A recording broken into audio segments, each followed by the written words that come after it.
Ryan Seacrest here. When you have a busy schedule, it's important to maximize your downtime. One of the best ways to do that is by going to ChumbaCasino.com. Chumba Casino has all your favorite social casino games like spin slots, bingo, and solitaire that you can play for free for a chance to redeem some serious prizes. So hop on to ChumbaCasino.com now and live the Chumba life. Sponsored by Chumba Casino. No purchase necessary. VGW Group. Void where prohibited by law. 21 plus. Terms and conditions apply. Welcome to the Scene Snob Interviews with your host, Mick Manhattan. Please like and subscribe to our channel and follow us at the Scene Snob. What's going on, everybody? It is the Scene Snob, Mick Manhattan. I am here today with the stars of Drive All Night. Yutaka Takeuchi and Sarah Dumont are here, and we're going to talk about the new movie premiering at Cinequest. So excited. I love Neo Noir, so I'm in. I didn't know this genre until I worked on it. I mean, I really wasn't familiar with the term. Nice. So, how did you enjoy working on it, though? That genre. It was great. I'm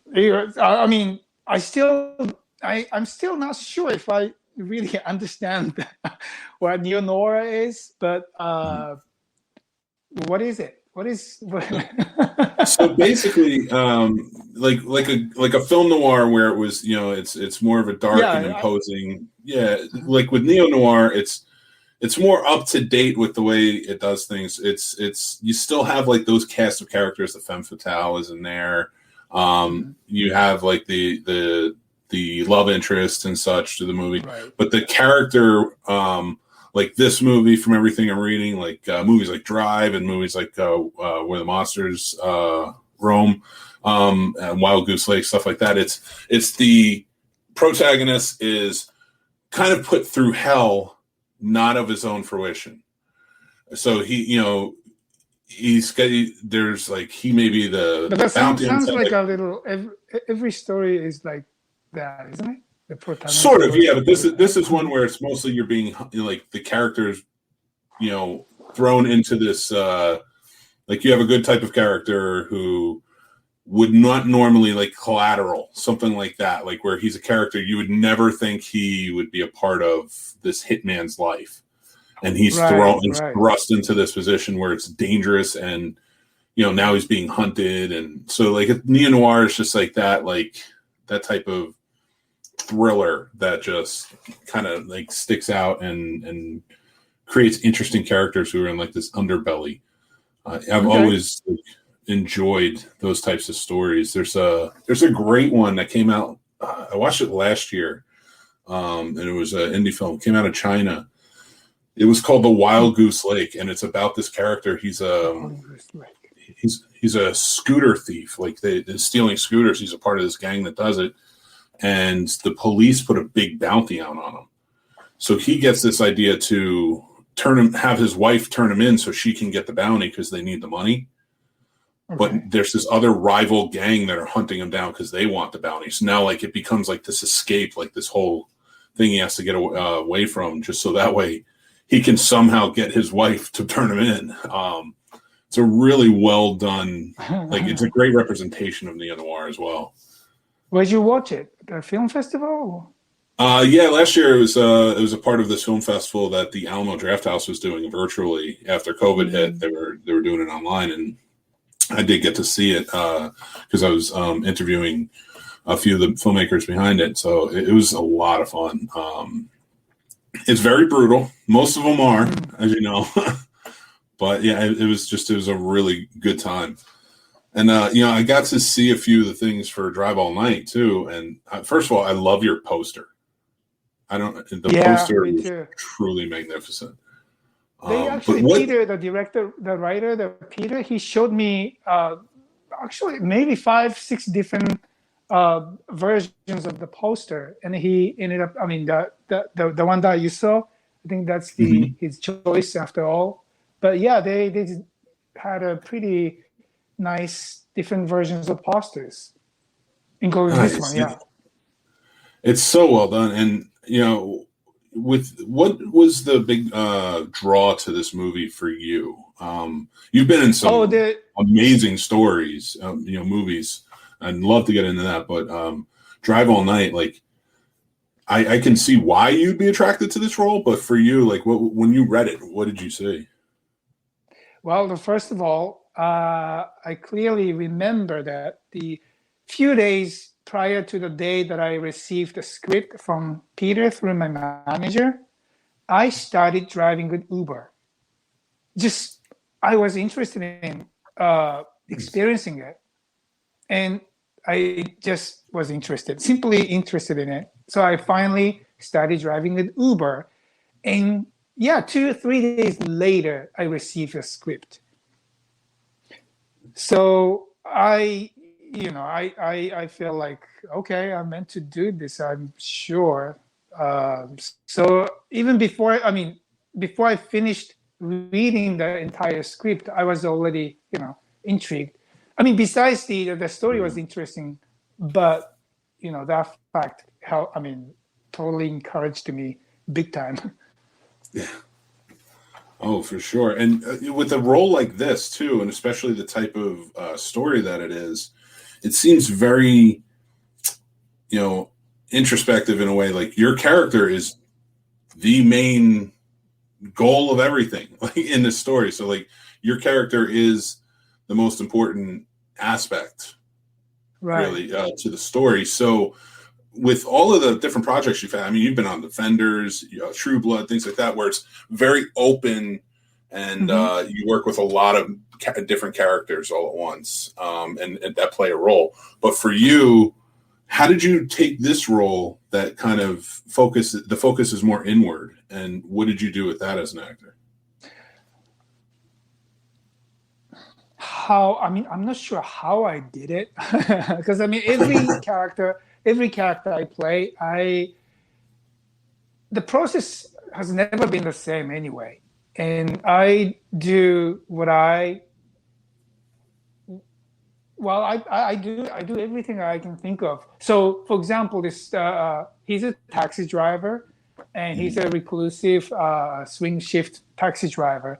And swing shift taxi driver, I tend to work so hard, and unless someone stops me, I sometimes don't stop preparing or working, and I forget if it's what day it is, or so I can relate to that part. And driving the taxi and having someone in the back was really exactly what I was doing in the Uber. I can't recall exactly what I did specifically, but I did everything I was able to think about and everything I thought would help. And we actors, we have that. Yeah, I don't know. How was it for you though, playing this character? And like for you, like, how you start driving with Uber to kind of connect with that, but like mentally preparing and saying, I think this character should be like this, have this personality trait. Like, yeah, I think this is my interpretation. So when you watch the movie, it can be different, but to me, it's Dave, like, stepping into the unknown. Like, you have some past experience that stops you from going to the direction your unconsciousness wants to go. But your consciousness is probably scared, or somehow it's stopping. But through the story, through the ride, they're having this mysterious young woman named Kara. She after he picks up her, his night turns unexpected direction. And where was I going? So stepping into the unknown is always scary for even me, and even for you probably. So that part is really the core of the challenge that I had. Now, being on set too, and just with the action that comes with it and things like that, you're no stranger to that, of course, with your previous projects and how much you've done. Right. But what was it? How was the shoot? How long did the shoot take, and how difficult was it at times? What do you mean the action? Because I don't think I just like it's a heavy driving. Driving. Yeah, the like entire. I mean, not the entire. I think it's 80 to 90% of the driving scenes you see in the movie was filmed inside the room. Okay, nice.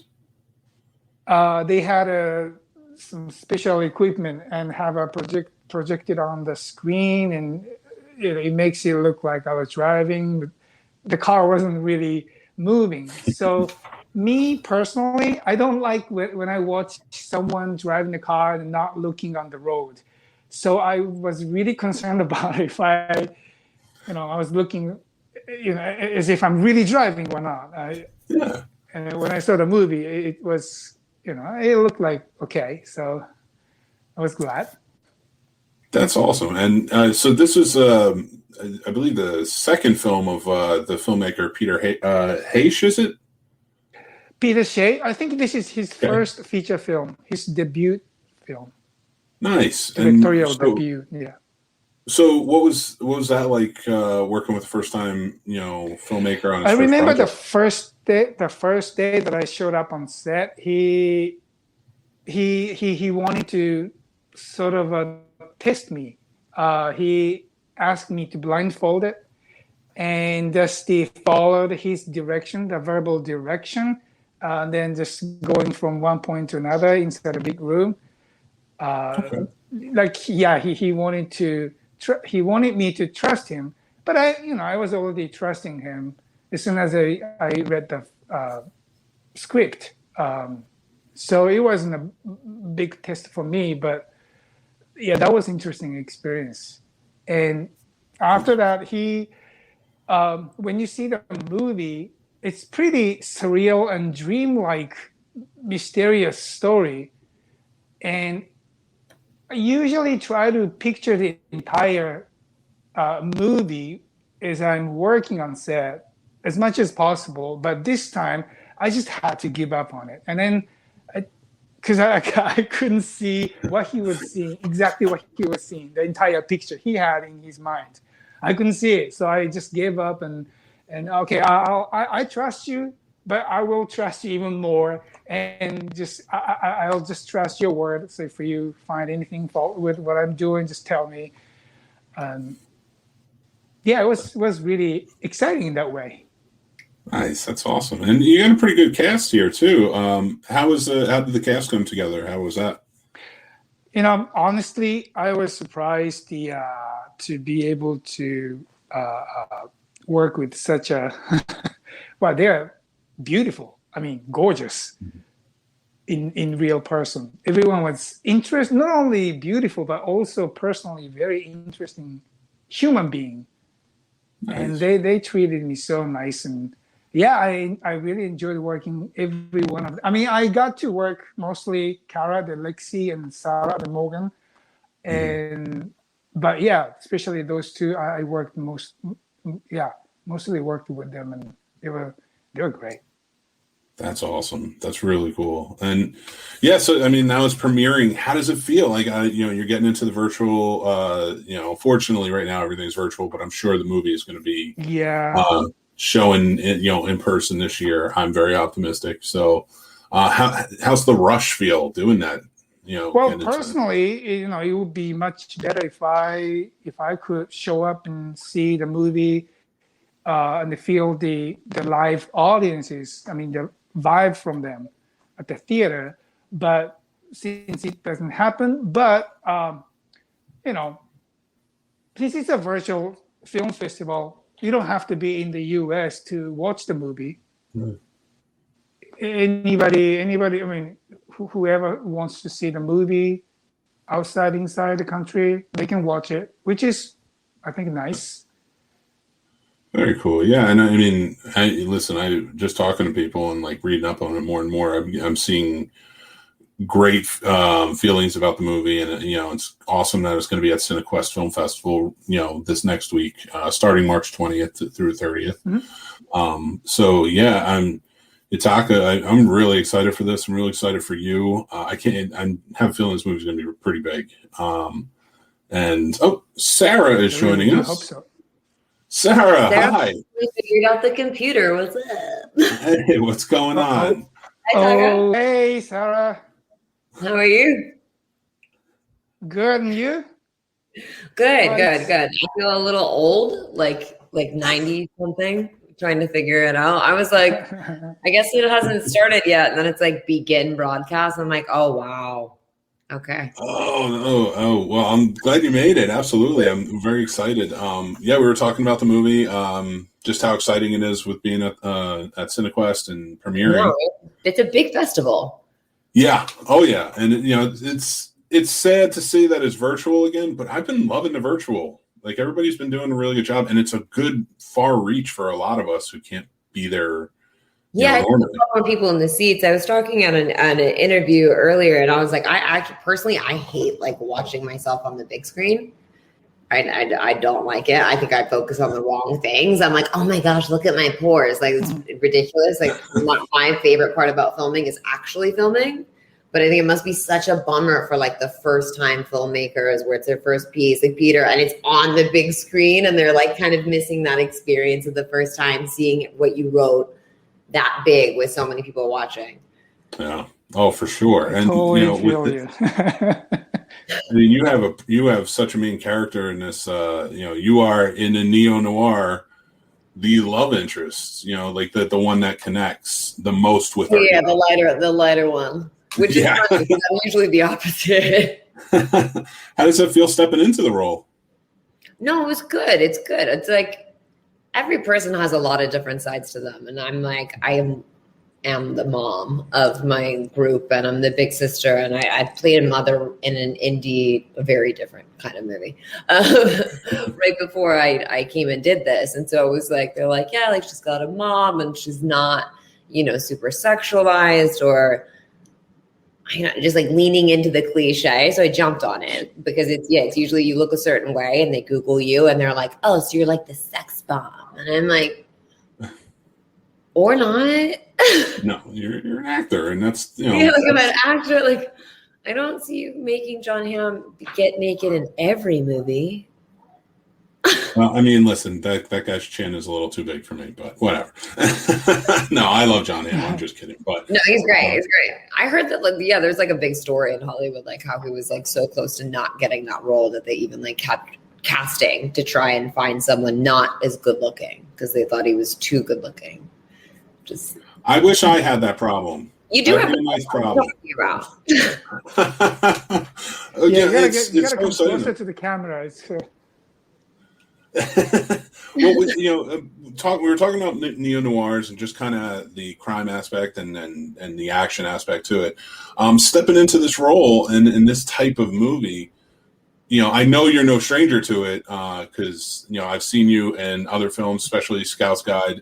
You did fantastic in a fun action film. So, what was it like for you to step into this? And it's very different, very dark, It's very different. It's very dark. It's not like action in this sense of like Alex, where it's a lot of physical action, especially not for my character. I love stunts. I like to just like fight in general. Like I go to jujitsu and box for exercise so that I don't get in fights like an animal. But it's not that. There's a lot going on in front of your face, but it's so nuanced and like layered that you can have three different people watch the same scene and get three different things out of it, which is a different kind of action. It's more psychological than anything else. Nice. Okay. So, and for like, how did I was asking Yutaka like how he prepared for the role. How did you, when you stepped in, what were some preparations you made to kind of connect with this character? I always hate this question because I always sound like such a douchebag when I answer it. I don't like to prepare too much.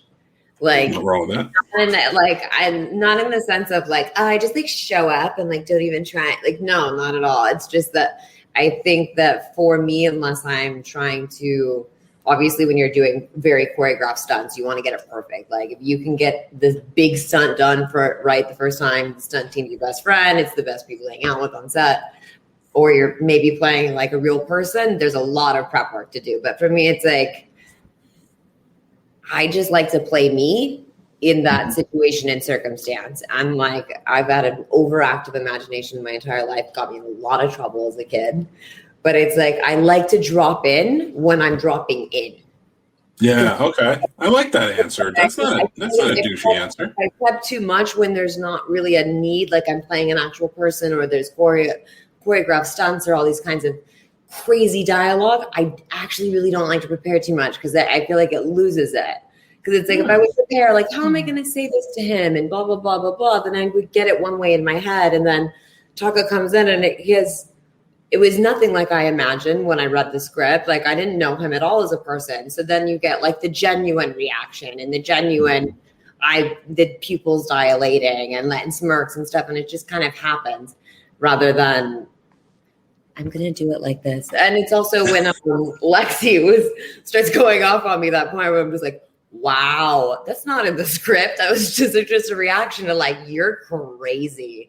And I don't know. Yeah, it's like, it sounds weird. It sounds douchey. Like, I didn't prep. There's a lot of prep, but it's life.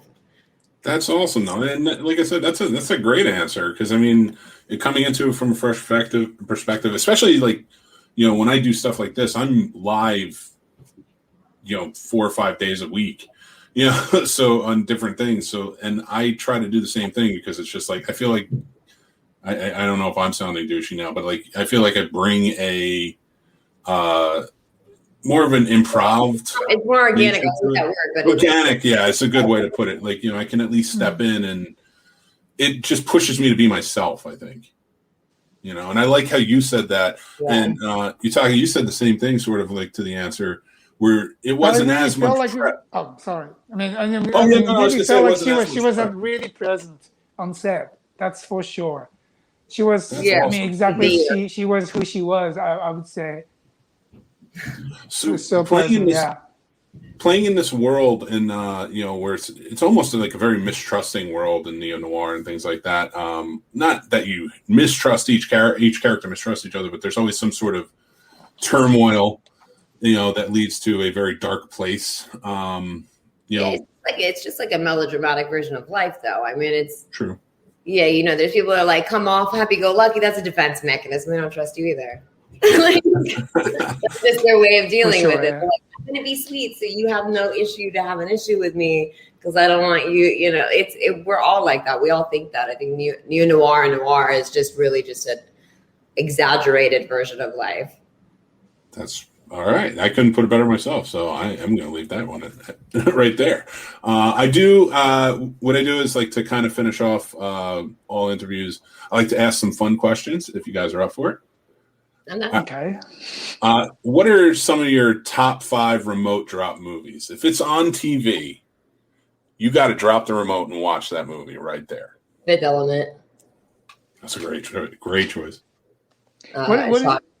Sorry. If you see it on TV, you drop the remote and you're watching this. Yeah, you watch it. Fifth Element's a great choice, though. Come on. What is it? What is it? I've never heard of it. On Mila Jovovich and Bruce Willis. And Chris it's space epic sci-fi. Oh, Fifth Element. I was like, you have to watch the Fifth. night. Okay, yeah. Okay, now I remember yeah. It's deeply related to Bible as far as I know, isn't it? Yeah. Oh yeah. I mean, I didn't understand back then, but okay. No, I was like a weird kid. I really liked Luc Besson. I was probably like 8 when I saw The Professional the first time on VHS. It had been out a little bit. And I was like, oh my gosh, Natalie Portman. So cool. Yeah, right. I had like the Joker. You forget she's a kid in that movie too, because like she plays such an she plays older personality. She's like a kid that's in that situation. You grow up so fast, and you're never really gonna be a kid growing up like that, but you're not actually an adult. So it's like she tries so hard. I don't know. I watched it with an ex-boyfriend. He was like, "How is this your favorite movie? This is so uncomfortable. She's sexualized and blah blah." I'm like, "That's the whole point. Caesar's like an adult, and Jean Reno is like, you're a baby. Yeah. Stop it. He's showing her what a father figure is. Like, Weirdly no, enough. I'm like, you're the weirdo. Jean Reno sees her as like a daughter figure, you freak. Why are you seeing it that way? Yeah, I love it. Just to ask, what are some of your favorite genres that you've worked in? Working in? Yeah. I mean, comedy is always fun. It is fun, but I do like the serious drama. Okay. Nice. Yeah, it's therapeutic. It's like you get in, you drop in, like all this stuff comes out, and it's just a huge therapy for me. I was so scared of doing really vulnerable stuff for the longest time because I was one of those kids that like didn't cry in front of people. Like or like young adult that didn't cry in front of people. I was like very angry. But then like once I was like finally had booked something, and I was like, oh, now you're doing it, so you better get with the program and like go to class and like check this out. And then once I did it, the satisfaction and the gratification of that, and then like this huge weight off the shoulders after doing it, it's like I don't like to like it or watch it any more than anything else, especially like, boogers running down your nose and stuff. But it does more for me as a person, I think, to do dramatic work. Okay, that's awesome. Yeah. And how about Yutaka? How about you? What are some genres that you like to work in that you've been in? I definitely enjoy the action part of the Defenders. I mean, I like drama as well, but the action. I used to do karate, and also like she did the jiu-jitsu for a while. I think I would enjoy doing the action again if I have a chance. That's awesome. Yeah, I mean, listen, I love both those answers, drama and action. I mean, yeah, I like action too. It's just, I don't know. I've always kind of like missed the gun on those like great, like, oh, like they're redoing Terminator, and you're like, great, I'm gonna go like front of the line, and it's like this casting director loves me, and they're like, yeah, and they're giving Amelia Clark to down, like they're not. Well, yeah, one more question I wanted to ask you guys, because you're both movie stars. You're both TV stars. You've run the gamut on both, and TV is such a crazy new world that has kind of stepped up, and it's the golden age of TV, I'd say, right now. Yeah, with everything like The Oath, great show. Like you wouldn't see something like that 20 years ago. It'd be more procedural. Another show on Crackle. Oh my gosh, I'm gonna lose it. Eddie Gathegi is so good in it. Yeah, The Oath. That was a great. No, The Oath, but it's also there's another show on Crackle. You didn't? Oh, okay. Is the Haitian guy they're like in and oh my gosh, I can't think of the names. It's gonna drive me nuts. Anyways, go back to your point. Sorry for interrupting. And like you talk with not just Defenders, but like True Blood and such. These are shows that stand out, all of them. And they've kind of like brought television to an upper echelon of like filmmaking. Yeah. So for you, like 3-season deal really changed the game as well. Yeah. Like when you had Clive Owen doing the Nick, I felt like that was a huge turning point. Oh, absolutely. Oh, 100%. Yeah, they're like, oh, we can take a A-lister and get them to do these projects. And then HBO was doing it, and then streaming really opened up the door. And it just like, people were like, oh yeah, you don't actually need to have this formula. Like, oh, okay, boy meets girl, coming of age, CW. Like, yeah, you have that too, but you can really go balls to the walls and tell stories from all different age groups and backgrounds and places and languages, and people are willing to watch great acting with subtitles. Yeah. Like if the story's compelling, it's compelling. And I think that streaming really changed that. Like the 3-season, 1 season, these like anthology type shows really just turned it into the golden age. And like television, I remember when I was a kid, it was like TV actors and film actors. Right. And then once you get into film, you didn't TV anymore. Yeah, now it seems like it's so interchangeable, but it's because of the storytelling. Yeah. I mean, look, the Justice League movie comes out today. It came out today. It's 4 hours long. It's broken up into 7 parts. What? And 4 hours long? It's 4 hours, 7 parts. You can watch it like it's a TV series. You don't have to treat it like a movie. The new Justice League movie that came out today. So like something like it's that. like an Irishman. Like there's a Justice League movie that came out. Yeah, well, they came out with one. They heavily edited one and fired Zack Snyder in 2017, and then but then they rehired him back. HBO Max said, okay, they gave him like another $50 million and said, go ahead and do reshoots. He reshot everything last year. And now it went from like an hour and a half, 2-hour movie to a 4-hour epic. Yeah. If you watch the 2-hour version, a lot of people were very unhappy with that. I'm one of them included. But I just watched the 4-hour version last night, and it's can't be told late. Like they just can't. It's so wonderful. But then you see things like Disney's doing WandaVision, and they have the new Captain America show coming out tomorrow, and things like that. So I love Mandalorian. I'm not gonna lie. The Mandalorian, it's so epic. Everything they're doing with TV shows. I'm wondering for both of you to know both worlds, of movie stars and TV stars. What do you prefer, almost from a storytelling aspect? TV from a storytelling aspect, I would say. From just me, because I like to get fully engulfed in a world. Like my bookshelf looks like a 19-year-old. I love like these dystopian futures, and I want to read 6 books deep and like really dive in. I mean, in quarantine, I've read this Red Queen series 4 times through. Like I just want to go and drop into an entire world, like Boardwalk Empire. I want to be in Jersey in the 20s, and I want to get fully dropped in Warrior. I don't know if you've seen this. It's by the Bruce Lee stories. This is amazing. If they don't make another season, I'll cry.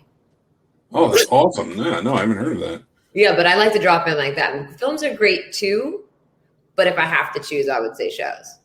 Okay, very cool. How about Yutaka? How about you, man? What would you like to do? As long as the story is interesting to me, I really love to work on both. That's my honest answer. But personally, I like movies. To see that if I get to work on a movie, then you get the 120 pages of the story, and the beginning, middle, and end. Yeah. As opposed to if you work on a TV show and you don't really know where it's going. I would far rather a movie. Working on it, I would far rather a movie. Oh, okay. Oh, yeah.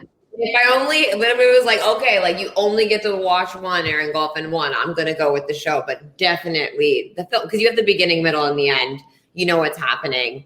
You don't you don't know, 4 years from now, you're moving. You're like, oh, this is great. We filmed half the time in London, half the time in Tokyo. And guess what? Next season, you're in Vietnam.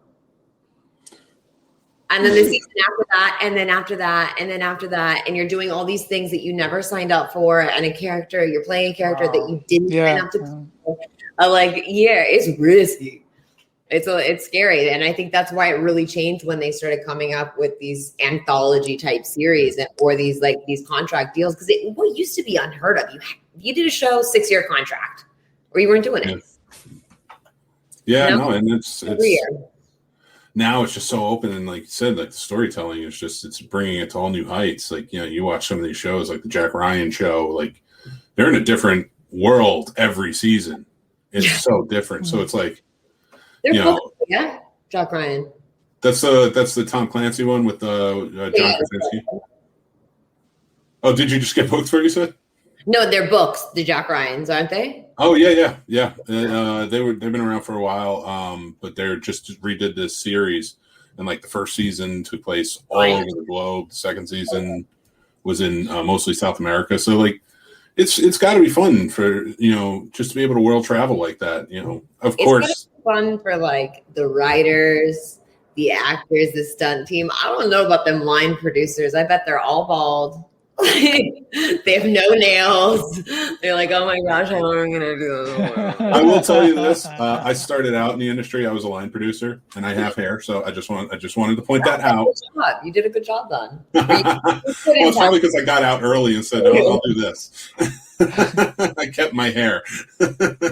I did before it all got pulled out. But I really appreciate you guys coming on. I'm so excited for Drive All Night. Premiere, like, again, for everybody, it's premiering at Cinequest, so you can go watch it virtually. You can buy your ticket. Make sure you go check it out and support please. it. Yes, and we're going to promote it here on the Scene Snobs for sure. So yeah, I just Love talking to you guys. But would love to have you back anytime. Please, anytime you have something to promote, feel free to come on. Yeah. We're a network, so we have 26 shows. We're more than happy to help you out any way we can. 26? Yeah, we're live shows. We're live and broadcast shows daily. Hey. We're a full-on network. Awesome. So. But yeah, it's the 2020 was hard on a lot of people, so I was like, I'll take advantage of it and make a network out of it. Great. But yeah, I'm super excited for you guys. This is awesome. The movie looks awesome. I cannot wait. But just by how awesomely pleasant you guys are, I know it's going to be great. It was a great way to shoot. Everyone on set was happy to be there, got along great. There was no egos. Everyone's like, I don't understand this. Let's talk about it. Okay, that sounds great. Well, do you guys have anything that you want to plug before you leave besides the movie? Just real quick. No, I want to focus solely on the movie. Go see the movie, support the movie. It's like a bare bones crew of like a lot of new filmmakers and DPs. That it's amazing photography. It's great acting. Just enjoy it, watch it, support it, keep it happening. Hopefully we'll all get in a theater at some point soon or later. And you heard it here first, everybody. Go check out Drive All Night, starring Yutaka Takeuchi and starring Sarah Dumont. Sorry. Of course, I messed up Sarah. That's the one I messed up. I actually messed up my name because it's less basic when you do it like that. That's cool. Very fair.